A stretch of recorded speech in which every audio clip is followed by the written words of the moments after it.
Now that 2019 has come and gone, it's time to go over my favorite Star Wars stories from the year. I'll be covering the best show, game, book, comic, and overall story. I'm skipping movie of the year since The Rise of Skywalker is running unopposed, and if you're watching this video, there's a good chance you don't need anyone to recommend a Star Wars movie to you. So let's kick things off with TV Show of the Year. The nominees would be Star Wars Resistance and The Mandalorian.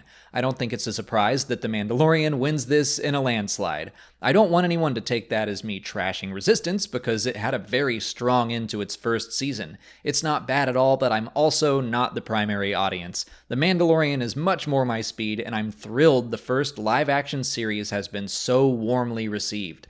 I thought the middle chapters, 4, 5, and 6, stumbled a bit, but the story began and ended so well that I don't care. I found myself growing attached to all of the characters, and I welcome Baby Yoda and patiently await as he continues to conquer the world. The nominees for Video Game of the Year are Battlefront 2, Vader Immortal, and Star Wars Jedi Fallen Order. If you've been watching my coverage on this channel, you know I'm picking Fallen Order. I am obsessed with that game, the characters in it, the story, the gameplay, the music, everything. I love third-person action-adventure games, hunting for relics, exploring ruins. It felt like this game was made for me. It hit all the right notes, and yet it was still so much more than I thought it would be. I expected cool gameplay mechanics and fun combat wrapped in a Star Wars package. I did not expect a story that moved me so much with characters that I would now rank among my all-time favorites. It is my favorite Star Wars video game of all time. The nominees for Book of the Year are Queen's Shadow, Master and Apprentice, Alphabet Squadron, Thrawn Treason, A Crash of Fate, Black Spire, Dooku Jedi Lost, Force Collector, and Resistance Reborn. My favorite of the bunch was Alphabet Squadron by Alexander Freed, but real quick, I want to give special mention to Black Spire and Resistance Reborn.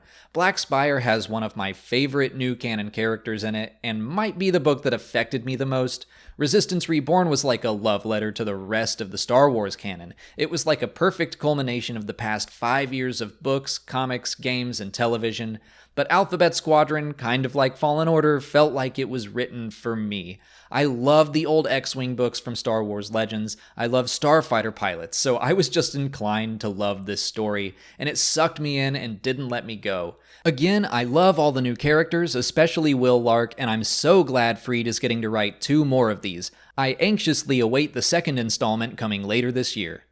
The nominees for Best Comic are Star Wars, Dr. Aphra, Age of Republic / Rebellion / Resistance, TIE Fighter, and there were a ton more, but I'm just going to stop listing and say that I'm picking Dr. Aphra. Of all the ongoing series that have lasted as long as it has, it was the most consistently entertaining. Even though it takes place in a familiar era of Star Wars, it's doing what I want Star Wars to do more often, and that is swing for the fences. Get really weird. Aphra fights a Force-sensitive fungus on a mobile junkyard prison ship? Awesome. Aphra has to work together with a murderous droid to stop implanted bombs from blowing them both up? Cool. It tries to do so many wacky things and they don't always work, but I appreciate the freedom this series seems to have. It's one of the reasons I'm glad the Skywalker saga is done, because the farther we get away from these legacy characters, the more flexibility there is. If something doesn't work, it won't, quote, ruin a character that people have loved for 4 decades. Dr. Aphra is just pure Star Wars fun month after month. Before getting into Story of the Year, I've got 2 more random awards I want to give out. I'm calling the first one Experience of the Year, and running unopposed is Building Lightsabers at Galaxy's Edge. I thought that was going to be a fun little thing, but oh man, did it actually affect me. The whole park makes you feel like a kid again, but lightsabers specifically had me tearing up. I don't want to say why because I don't want to spoil the experience for anyone else, but if you get the chance to do it, take it. I have yet to hear anyone walk out of that complaining that it wasn't worth it. And I also want to give out an award for Cutie of the Year.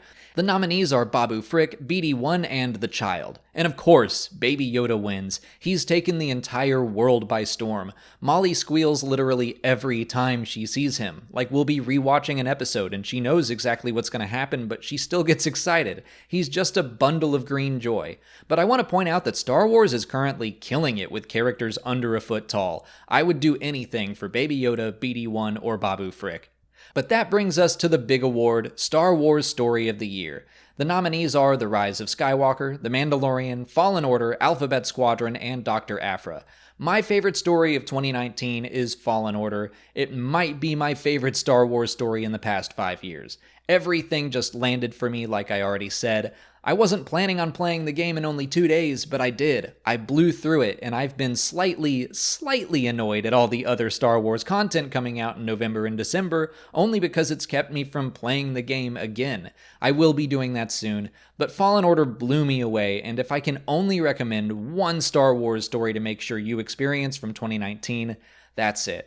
But hopefully I've given you a jumping off point for the books, comics, and other media in Star Wars storytelling as well. There was a lot to like last year, so what was your favorite story? Let me know in the comments. If you haven't already, please like this video, subscribe to the channel, follow us on Twitter, Instagram, and Facebook, and consider checking out our Patreon page. As always, thanks for watching, and may the Force be with you.